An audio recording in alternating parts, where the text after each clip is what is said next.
Strobe Studios presents Michael Helgens and Greg Kilberger in The Watson Files.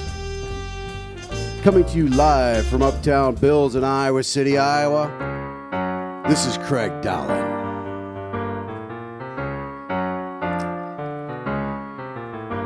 A century after Sherlock Holmes and Dr. Watson's adventures in London, their grandchildren, Spencer Holmes and Jack Watson, experienced their own adventure.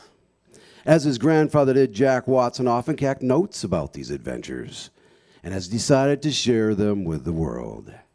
And now, let's join the doctor and see what story he has for us today. Come in. Well, good evening, Doctor. Yes, hello, Craig. How are you this evening? I'm doing well, thank you. Do you have a story prepared for us this evening? A story? Yes, well, that's what all these people are here for. Yes. You didn't prepare? Well, I'm used to doing these things on Sunday. Yes, but I told you. Never mind, Craig. I know just the story. Okay. This was one of those rare occasions when Holmes benefited greatly from my particular expertise. So it's a medical case then? Indeed. Holmes and I traveled to New York to watch his brother Michael run in the New York Marathon. Wow, a marathon? That's pretty impressive. Indeed. Which is why it warranted a trip out of state by Holmes and myself. Unfortunately, during the race, we were called away on a case by Dr. Samuelson. The medical examiner? Yes. A colleague of his, who happened to be a medical examiner in Manhattan, was also running the race until tragedy struck.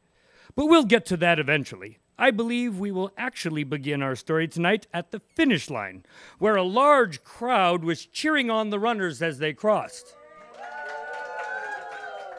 Do you see your brother yet? No, it'll be a few more minutes, I think. Michael isn't quite that fast. Well, I'm just impressed that he can do it at all.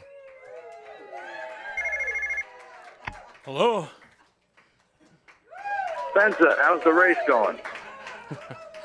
Officer Weathers, hello. Hold on a second. Let me step around the corner. I can hardly hear you. That's better. How's the race going? Good so far. Michael hasn't finished yet. What's up? Well, Dr. Samuelson asked me to call you, actually. What for? A friend of his needs your help. Okay, we'll be back in town on Saturday. Can it wait until then? Well, actually, he needs your help there in New York. Really? Yes, that's why he wanted to call. Samuelson's right here. I'll let him give you the details. All right, so and Max. Yeah. Congratulations. What? On passing your physical. But how did you... I can hear your respiration is a bit quicker than normal, which would indicate some form of physical exercise. Everyone in the department has to meet the requirements every 5 years, and this is year 20 for you, I believe, so you're due. Plus, you've lost a few pounds recently, which would indicate that you've been training, so... And what makes you think I passed? Well, if you had failed, I figured you'd be too busy with other matters to be making phone calls for Dr. Samuelson. Holmes, you never cease to amaze me. Here's Samuelson. All right, I'll see you when we get back to town, Max. Spencer? Yes, hello, Doctor. I understand you have a friend here in New York that could use my assistance. Yes, is Dr. Watson with you? He certainly is. Good, I believe he may be able to help as well. So what's the story? Are we going to help a medical examiner friend of yours? Yes, as a matter of fact. All right, then. What's his number? I'll give him a call. No, you misunderstand. He's dead. It's okay.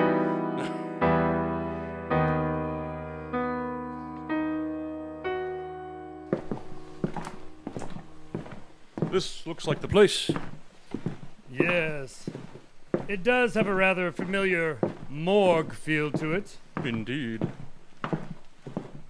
So, did Samuelson give you any indication on how the man died? No, just that he was running a marathon this morning, and now he's dead. Death by marathon. I think that's a new one. It's the first I've come across it. Excuse me. Can I help you? My name is Spencer Holmes, and this is my associate, Dr. Jack Watson. Frank Livingston. Nice to meet you. Dr. Livingston, I presume? Yeah, I'm a resident over at the Sisters of Mercy Hospital. I've been moonlighting here for a couple weeks now. Must be quite a shock losing your boss so suddenly. Yeah, it's kind of surreal to tell you the truth, but I didn't really know him too well. Like I said, I've only worked here for a couple weeks. I understand he died during the marathon. Yep, he was an avid runner. This is like his 10th marathon, I think. It's all he talked about this week. And he just collapsed while he was running? Apparently. Do you mind if I take a look at the body? Be my guest. He's right over here. I've already done a basic autopsy. You know, just checking for the usual suspects. And what did you find? Well, it wasn't a heart attack. That was my first thought, of course. Do you have a theory on what did kill him? I do, as a matter of fact. Ah, wonderful. Lab tests show hyponatremia. Interesting. Hyponatremia? I'm not familiar with the condition. It means the concentration of sodium in the body is too low. It can be the result of a lack of sodium or an overabundance of water. It causes the cells to swell and can lead to a brain herniation. Which, if you look right over here, you can see is exactly what happened. Yes, it certainly appears that way. I figure he must have drank too much water during the race. That certainly is possible. Is that his water bottle over there on the desk? Yeah, he always took it with him when he went running. I guess he just went a little too overboard this time. It is nearly empty.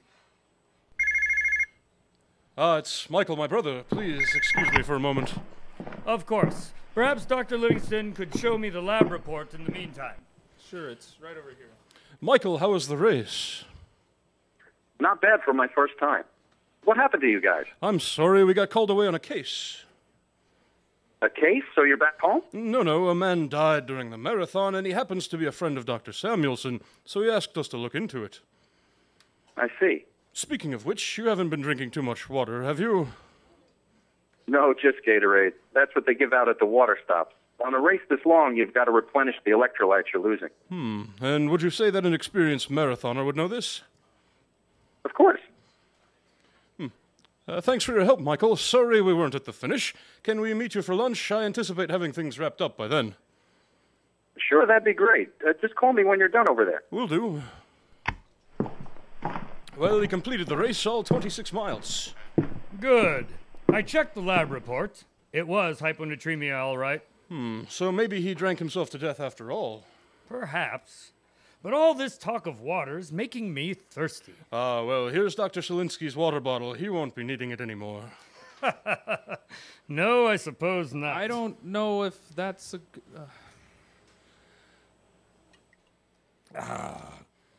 Tastes good. Would you like some, Holmes? No, I'll be fine, thank you. Suit yourself. Watson, that's probably enough.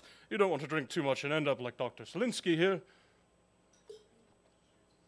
Yeah, good point. So, Livingston, you believe that the doctor died from drinking too much water? You don't agree? Not necessarily, but, well, let's just say I prefer to draw my own conclusions. No offense, Mr. Holmes, but you're not a doctor. That's true, but I have picked up a few things over the years. For example, you have a rare condition known as Addison's disease. What? How could you possibly know that? It's quite simple, really. My first clue was that little dizzy spell you had when we first got here. You probably get those head rushes quite often when standing up too quickly, though you're pretty good at hiding them. Then there's the dark patch on the inside of your forearm, and your tongue keeps playing with a sore inside of your cheek. Apparently, you must not be keeping up with those hormone replacement pills on your desk. Now that you mention it, yes, I see it too. Good work, Holmes. I'm very proud of you. Yes, thank you, Watson. All right, so maybe I do. What's your point? You know, JFK had Atkinson's. My point is simply that things are not always as they seem. Woo! Is it getting hot in here? No, not really. You know, Watson, I think we'd better be going. It sounds like Mr. Livingston has things all taken care of here.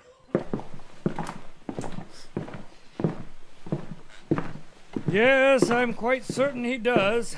Thank you again for your time. I've got to say, this is the most fun I've had in a long, long time. Yes, Watson, now let's go.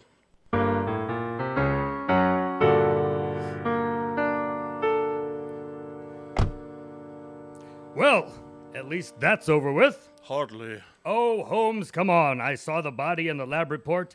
It was hyponatremia. I mean hyponatremia. Hyponatremia? That is just silly. Yes. Hyponatremia.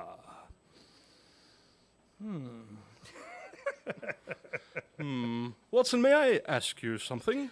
Anything for you, Holmes. What do you think of this music? Oh, it's like they're playing inside my soul. Let's dance. No, Watson, not right now. We have some business to attend to. Business? What business? Well, for starters, we need to follow Dr. Livingston. Hey, where's he going? I don't know. That's why we're following him. Oh, right.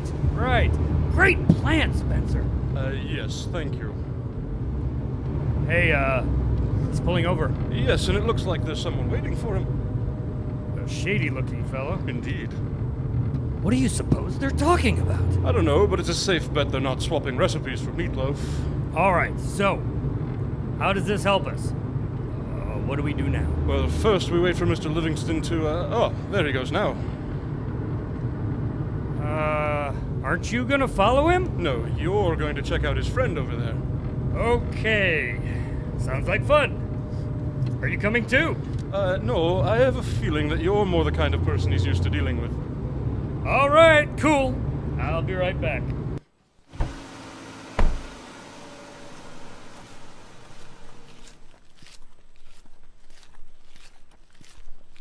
Hi, how you doing? You looking to feel good? Oh, I already feel great. Yeah, I'll bet you do. How much do you want? How much what? Look, you buying or not, 'cause I got places to be. You mean drugs? Look, you're not interested, then get lost. Oh, all right then. I'll see you later, buddy. So, Watson, what did you find out? Real nice guy, but I think he tried to sell me drugs. No, you don't say. I mean, can you believe he thought I was a druggie? I can't imagine. So, where to now? Now, my dear Watson, we're going to catch a murderer. That always happens. It's good to see Dr. Livingston again. He's such a nice man. Yes, Watson, perhaps you should let me have the revolver this time. Oh, sure, Holmesy. Anything for you. Thank you. Shall we?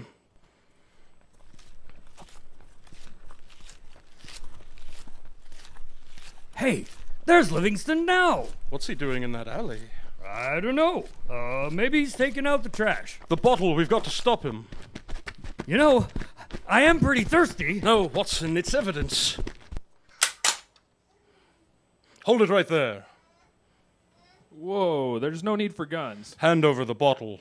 What bottle? Dr. Selinsky's water bottle. I know it's in the trash bag. All right. Just stay calm. It's right over here. Nice shot, Holmes. Thank you. Now, we'd better notify the police so we can get to that lunch with Michael.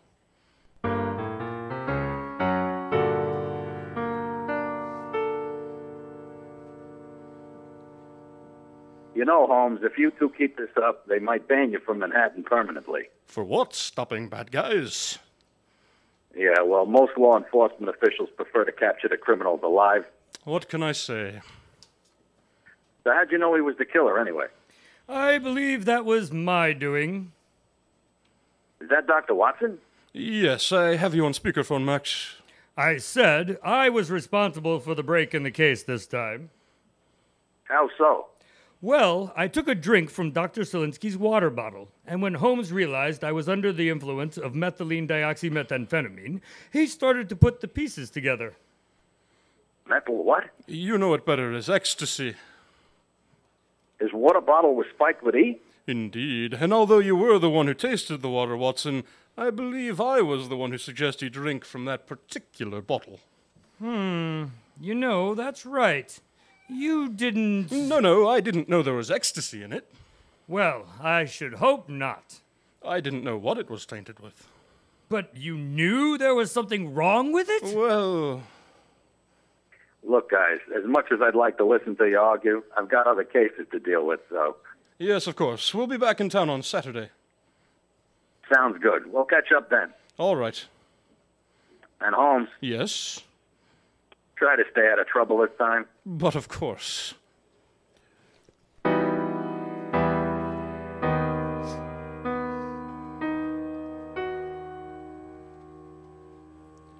So, Dr. Livingston poisoned his boss with ecstasy? Not poisoned per se, but the ecstasy raised his temperature and caused him to run harder. As he sweated, he lost sodium. He also drank extra water to cool off. The two things combined caused the hyponatremia that was seen on the lab report. That's amazing. So, were you able to determine the motive for the crime? Yes. Holmes explained later that he doubted the young man was buying drugs from the dealer on the street, so the only explanation was that Livingston was selling drugs to the dealer. Ah, prescription drugs. Indeed. Medical school bills can be quite daunting, you know. I can imagine. And Livingston's financial records confirmed Holmes's suspicions. We assumed that Dr. Solinsky discovered the indiscretions and was going to turn him in. I see. Well, that was quite the exciting story. And it sounds like you had quite the adventure yourself. Yes, though I hope not to drink any more ecstasy-laced water in the future. I can imagine that might affect your ability to effectively investigate crimes. Indeed.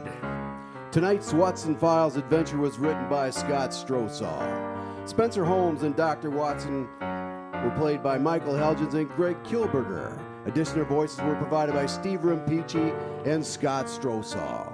Until next week, this is Craig Dallin from Strobe Studios saying good night from Uptown Bills.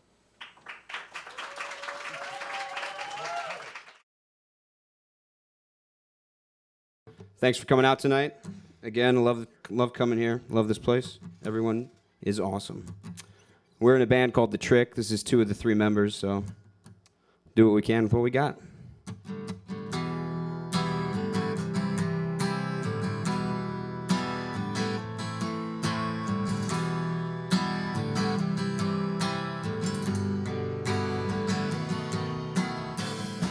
You wait until you let it burn on down. Say you wait, but you never come around.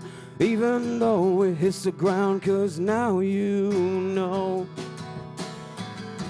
You want it all like it used to be, caught up inside of your memory. Stay until it's free, 'cause now you know. I used to breathe in, but now I'm all out of air. I used to watch it all burn, but there ain't nothing left there. I used to hang around and pretend you'd care. I used to be like you and stay true now. Oh, the things you've said and done. Try to go so fast, but you can barely run now. You say it's all the same as it was, as it used to be. You try to let it go, you try to set it free. You wait around, 'cause I used to breathe in, but now I'm all out of air. I used to watch it all burn, but there ain't nothing left there. I used to hang around, pretending that you didn't care. I used to be like you, and you know it's true.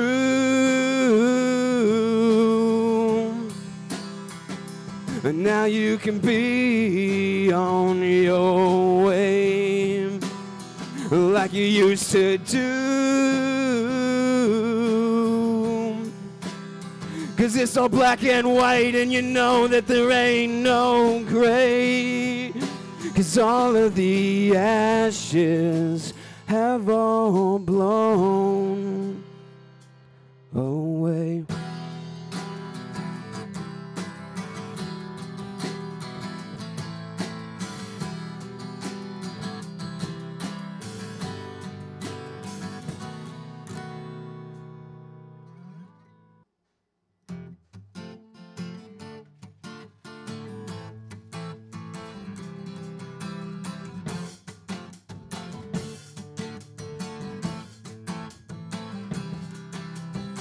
You're a little bit broken down, we'll fix you or you'll see. But we'll have to hold you under just to teach you how to breathe. We'll fill your bullet holes with God and gasoline. We will strip you down, we will wash you clean. We'll give you broken wings, teach you how to fly. We will give you the life so you can learn how to die. When you're on your last breath, just remember to try and breathe easily.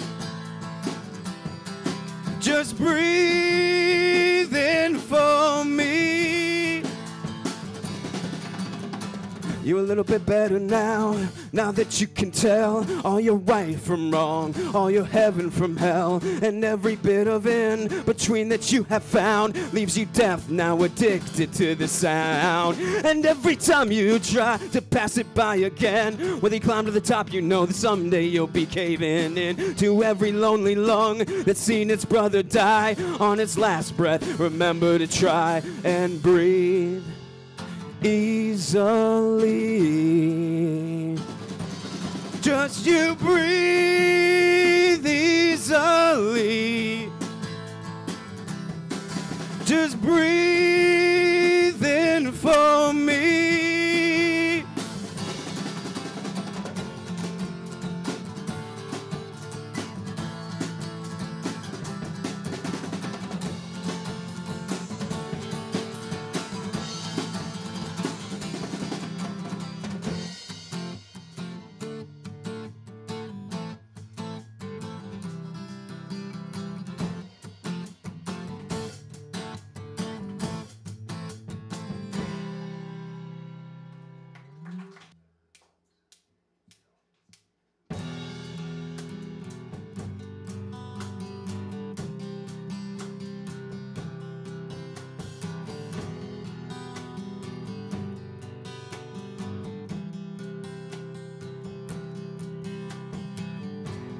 We're at the bottom of the sea. Would you wait around for me? Watching it all closing in. 'Cause I never learned to swim. And I don't need you anymore. Don't wanna chase it down, and now I'm sure I ain't the same man that I used to be before. No more.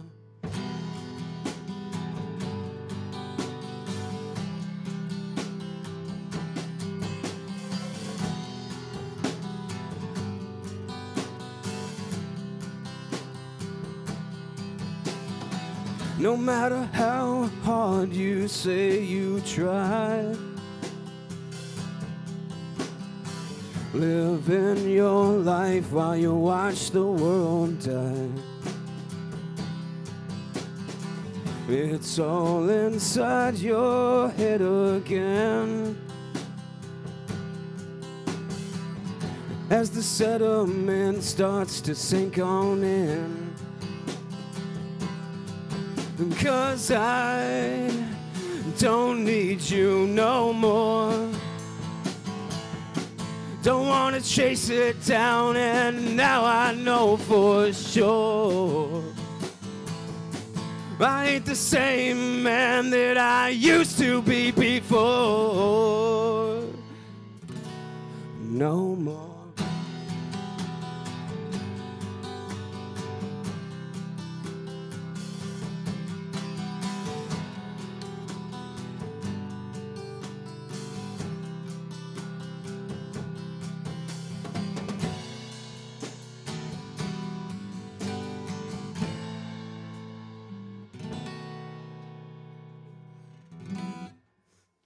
Ooh, ooh,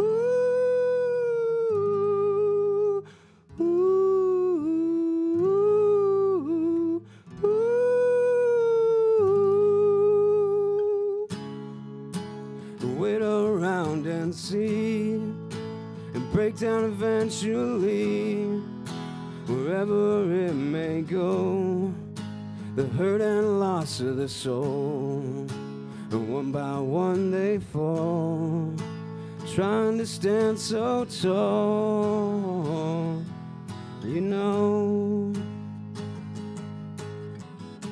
It don't take too long to tell where you'll be singing so long, so well. Wherever it goes, you know right now. Now you know, in this ghost town, watching it all sink down, waiting around, letting me know when it all burns to the ground. And saying goodbye, and that we'll be on our way, I'll know. After I hold on someday, you learn to let it go. It's all inside the heart that beats for you. I swear to God, it still beats so true. Wonder why and where it'll break down now. Someday, oh, somehow, in this ghost town, watching it all sink down, 'cause you know we'll wait until we come around. Come around and let it break down. Someday you'll see it's all in between. I know we'll see when it comes back around to me. When it comes back around to me. When it comes back around to me. Now.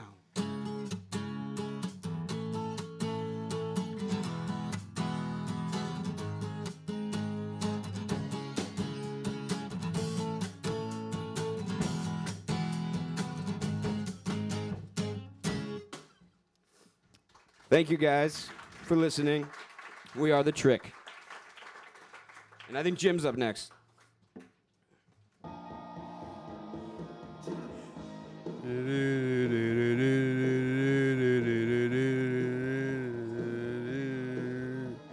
Welcome to the jungle. We have fun games.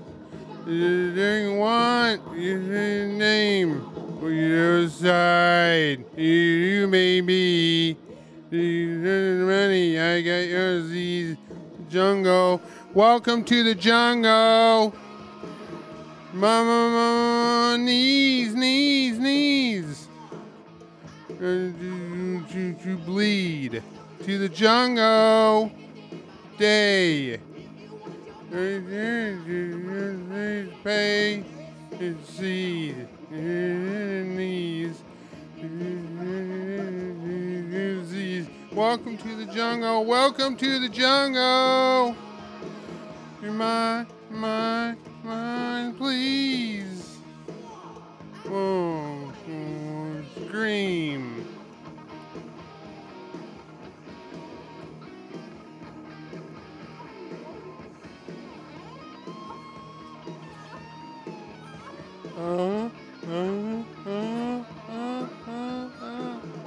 To the jungle.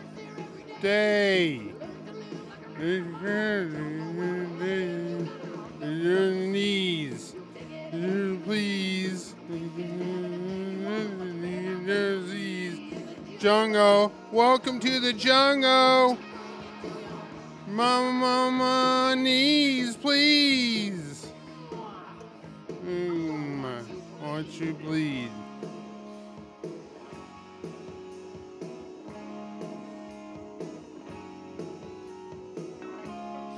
And your eyes together are gonna go down. Slow down, slow down, slow down. Yeah. Yeah.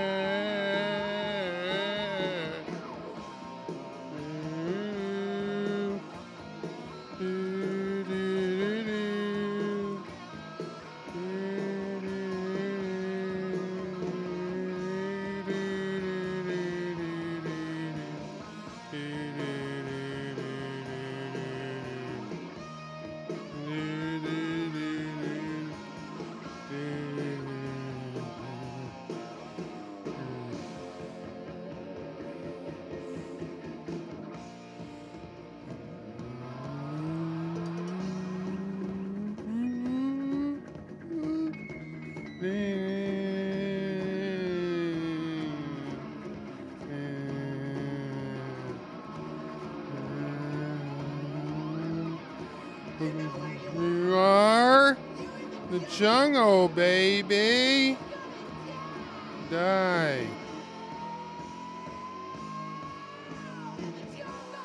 Welcome to the jungle. Knees, please. Jungle. Welcome to the jungle. Right, please. Welcome to the jungle. Knees, please. Jungle. Welcome to the jungle. Bring you down.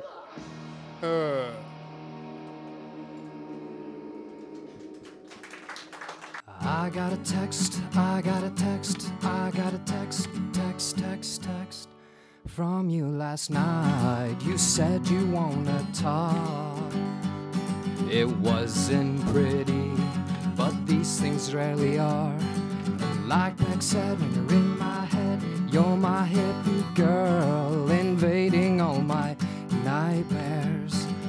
You're my ghost, not all, but most.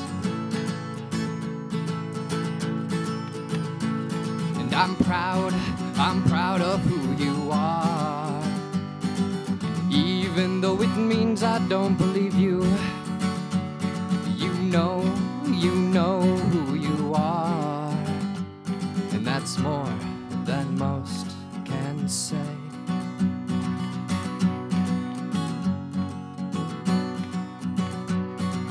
Caps and stems, we ate all them, stared into the dark, the warm glow from the TV. We held our breaths, we held on to each other. We constantly smoked till it became road, played foosball all night, and everything was right. A party every weekend, the company of our friends. Oh, you are my hippie girl, even though you're gone. You were the best in the world, that's more than most can say.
That's more than most can say.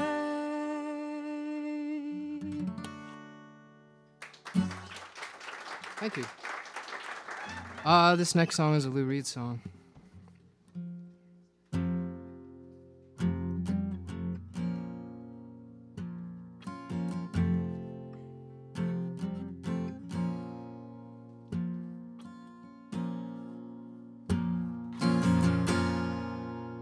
Just a perfect day. Drink sangria in the park. And then later, when it gets dark, we go home.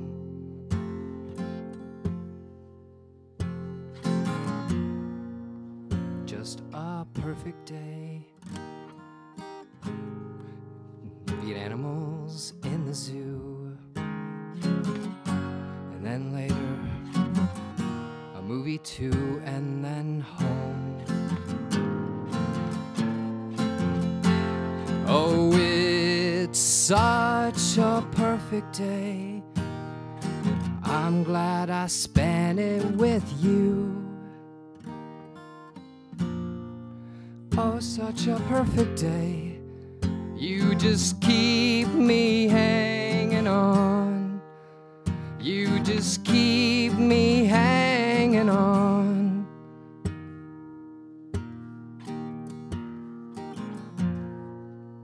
Just a perfect day. You make me forget myself.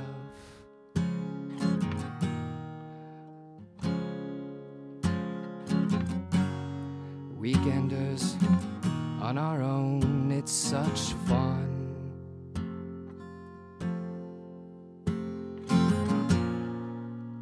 Just a perfect day. You make me forget myself. You make me think I was someone else, someone good. Oh, it's such a perfect day. I'm glad I spent it with you. Oh, such a perfect day. You just keep me hanging on. You just keep me hanging on.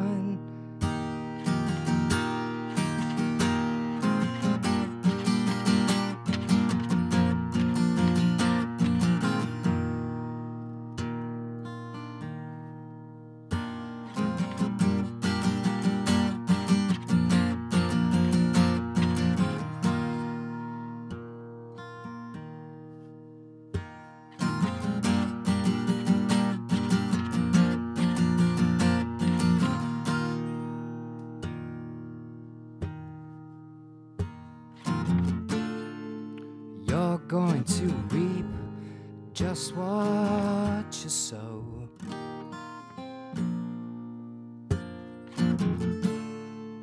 You're going to reap just what you sow.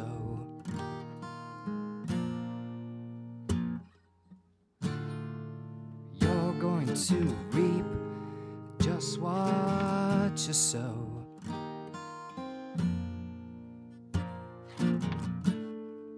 You're going to reap just what you sow.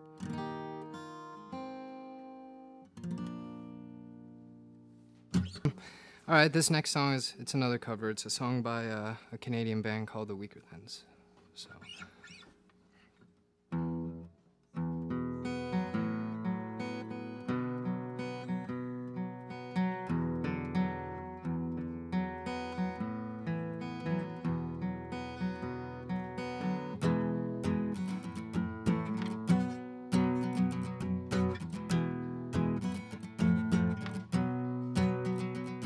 Well, I'm lost, I'm afraid, rope tied down a leaky boat to the roof of a car on a road in the dark and it's snowing. If I'm more than it means less, last call for happiness, you're just near the back of your knees and your slip is showing. I'm float in a summer parade up the street in the town that you were born in, with a girl at the top wearing tulle and a miss somewhere sash waving like the queen. Well, beauty's just another word, I'm never certain how it's spelled. Go tell the nurse to turn the TV back on and throw away my misery. It never meant that much to me. You never sent a get well card.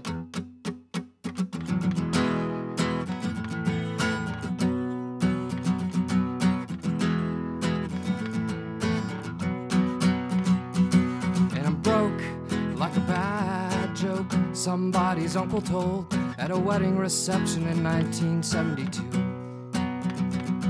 where a little boy under a table with cake in his hair stared at the grown-up feet as they danced and swayed. And his father laughed and talked on the long ride home. And his mother laughed and talked on the long ride home. And he thought about how everyone dies someday. And when tomorrow gets here, will yesterday be? And fell asleep in his brand new winter coat. Buy me a shiny new machine that runs on lies and gasoline. And all those batteries we stole from smoke alarms that disassembles my despair. It never put me anywhere. It never once bought me a drink. That's that. Strobe Studios presents Michael Helgens and Greg Kilberger in The Watson Files. Coming to you live from Uptown Bills in Iowa City, Iowa, this is Craig Dowling. A century after Sherlock Holmes and Dr. Watson's adventures in London, their grandchildren Spencer Holmes and Jack Watson experienced their own adventures. And his grandfather did, Jack Watson often kept notes about these adventures and has decided to share them with the world. And now, let's join the doctor and see what story he has for us today. Come in. Well, good evening, Doctor. Oh, hello, Mr. Dowling. I was just enjoying a little music. Ah, yes, I hear that. Moonlight and Sonata, I believe. Ah, you know your Beethoven. I was just getting into the mood for our story tonight. This song was the one Holmes used as a signal for... Oh, listen to me. I'm getting ahead of myself again, telling you the end before the beginning. Well, Doctor, how does it begin then? I was just finishing up my last appointment for the day. A woman had been in with a nasty cough. She had that flu that was going around. Unfortunately, there's not much you can do for it other than rest. But anyway, I remember I was just about to head home when my nurse took a call from Holmes. He had told her that he was deathly ill and needed my attention immediately. Well, that doesn't sound very good. No, certainly not. I rushed right over, of course. When I arrived, I found Holmes in bed. He appeared quite thin and sounded very weak.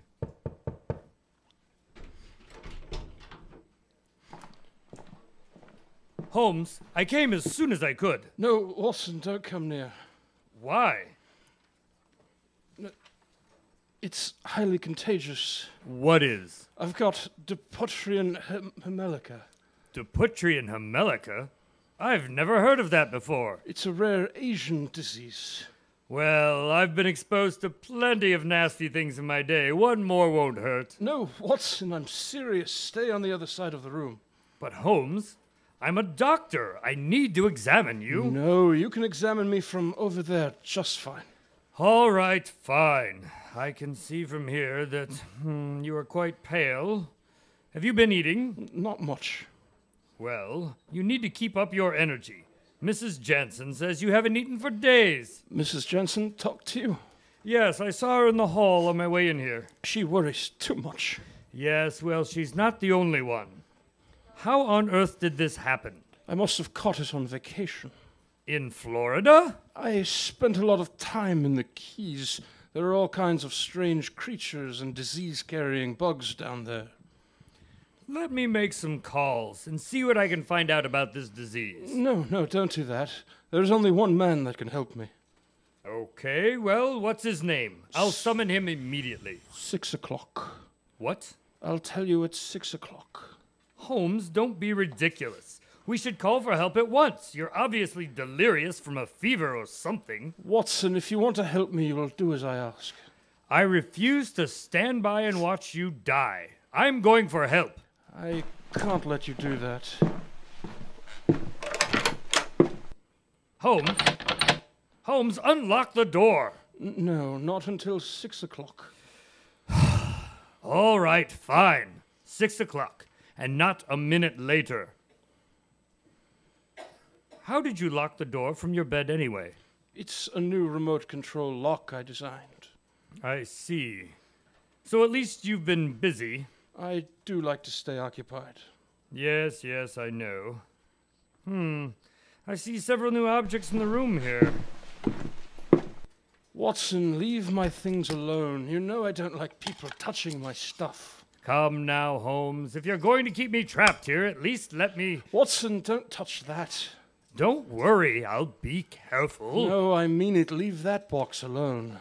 Holmes, what's gotten into you? It's just a simple wooden music box. What could I possibly do to... Watson, consider it a dying wish from an old friend. All right, if it means that much to you. Thank you.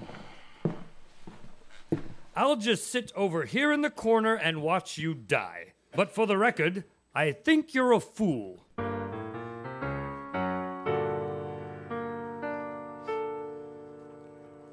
Boy, Doctor, this sure is an unusual story. You and Holmes are not normally the ones who are dying. Now, that must have been quite a traumatic experience for you, sitting there helpless while your friend is near death. Yes, Holmes did give us quite a fright that night. Well, I think it's safe to assume that Holmes does not perish. No, of course not. There are many more stories to come. So, at 6 o'clock, you found the mystery man, and he cured Holmes? Well, not exactly. I waited anxiously for over an hour until finally...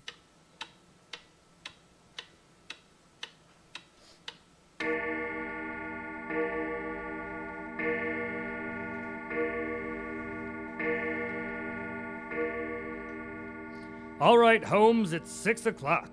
Now, tell me who this mystery man is. Okay, his name is Culverton Smith, and he lives at 13 Lower Beaver Drive. All right, I'll get him immediately. But who is he, a doctor of some sort? No, not a doctor. Well, let's just say he's an expert on this particular illness. Okay, I'll be back with him shortly. Would you kindly open the door now? Oh, yes, of course. My apologies. Thank you. Watson, wait. You should know that Mr. Smith doesn't particularly like me. Why not? Well, because I accused him of murder. Murder? Yes. When his nephew died last month, I mentioned to the police that he was a likely suspect, and he didn't really appreciate that. Well, I should think not. I don't remember this case. Yes, well, you were out of town at the time, and I was really only involved very briefly. Okay, I'll be right back then. Oh, Watson, one other thing. When you get Smith, return back here immediately. Do not wait for him to accompany you. But why? Just do as I ask, please. All right, I'll be right back.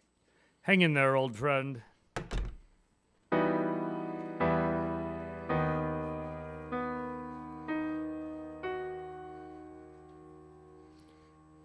What do you mean he won't see me? Didn't you tell him it's an emergency? Yes, sir, but he says he doesn't know anyone named Watson. Well, I'm sorry, but I really must speak with him. He may be able to save my friend's life. Well, he's very busy, and I don't see how... Where are you going? You can't just barge in here like this. Mr. Smith! If you just give me a minute... What is the meaning of this? Sir, I've come at the request of Spencer Holmes. Spencer Holmes? Yes, he's very ill. Really? Well, that's terrible. He said you would be able to help and that you are some sort of expert on this disease. Please, sir, he's quite near death. Yes, of course. I'll come at once. Anything I can do to help. Thank you, sir. Now, I'm afraid I must go. I have another matter to attend to. Please do what you can for my friend. I will.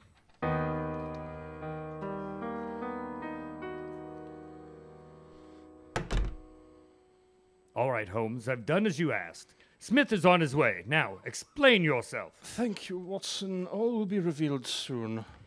I must admit, Holmes, your actions today have been more than strange, even for you. Yes, I know. Now, hide in the closet. Mr. Smith will be here soon. The closet? Holmes, I don't see... Just do it and don't come out until I say. You'll understand when he gets here. There he is. Hurry. Yes, come in. It's unlocked. Mr. Smith, thank you for coming. I understand you've grown quite ill. Yes, it seems I've contracted Dupuytren's Hamelica. Dupuytren's Hamelica, really? That's too bad. Yes, as I recall it, that is the same thing that killed your poor nephew. As a matter of fact, it is. You probably caught it the same way, too. What do you mean? Let me make a deduction, Mr. Holmes, as you are so fond of doing. The small wooden box on your bureau here. You received it in the mail, did you not? Yes, just a couple of days ago. It appears to be some sort of music box. Yes, but I'm willing to guess it doesn't work. In fact, I'll bet when you opened it, one of the springs just jumped right out. Why, yes, it certainly did. Cut my thumb pretty good, too. How did you know that? Mr. Holmes, surely you've figured it out by now. I'm afraid I'm not at my best, sir. In fact, I don't think I have much time left. No, I should think not. And therefore, I'd like to make a confession. I sent the box. What? Why would you do that? I rigged the spring so it would cut you when you opened it. The sharp tip of the spring was infected with the unfortunate malady that afflicts you at the present. You mean you purposely infected me with this? Yes, just as I did my nephew. Your nephew, I knew it. I told the police you were the one. Yes, I know, which is why you had to be eliminated. And if you don't mind, I'll take my box back now. Thank you very much. This looks like a good spot. Good spot for what? Watching you die, of course. Well, then I hope you don't mind if I turn on a little music. I'd like to die happy. No, not at all. I rather enjoy Beethoven.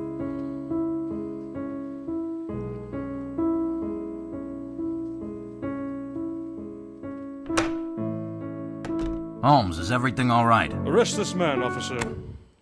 For what? Murder. Who did he kill? His nephew, and he tried to kill me. What? This is ridiculous. You have no proof. You just confessed. Your word against mine. It'll never hold up. Doctor, you can come out now. It's all true, officer. I heard everything. That sounds like corroborating testimony. Looks like you're under arrest. Culverton Smith, you have the right to remain silent. Anything you say can and will be used against you in a court of law. Thank you, Watson. You're not really sick, are you? No, of course not. Why didn't you tell me? I wanted you to be sincere when you went to get Smith. I could have acted. No, I've seen you act. What's that supposed to mean? Oh, nothing. Let's get something to eat. I'm starving. You do look rather thin. Yes, I haven't eaten for 3 days. Why? Well, I'm supposed to look sick, remember? I had to make it believable. Yes, well, you were very convincible from across the room, though I'm sure if I had a chance to do a proper examination... Oh, yes, I would have been found out, hence the talk about diseases being contagious and whatnot. So, Smith really did send you that box intending to infect you, didn't he? Yes, that's how I knew he killed his nephew. So how did you avoid getting cut by the spring? As you know, Watson, I have many enemies and people who wish me ill will, so I'm accustomed to carefully inspecting all my mail before opening. I see. Now, about that food. You're coming, I'm buying.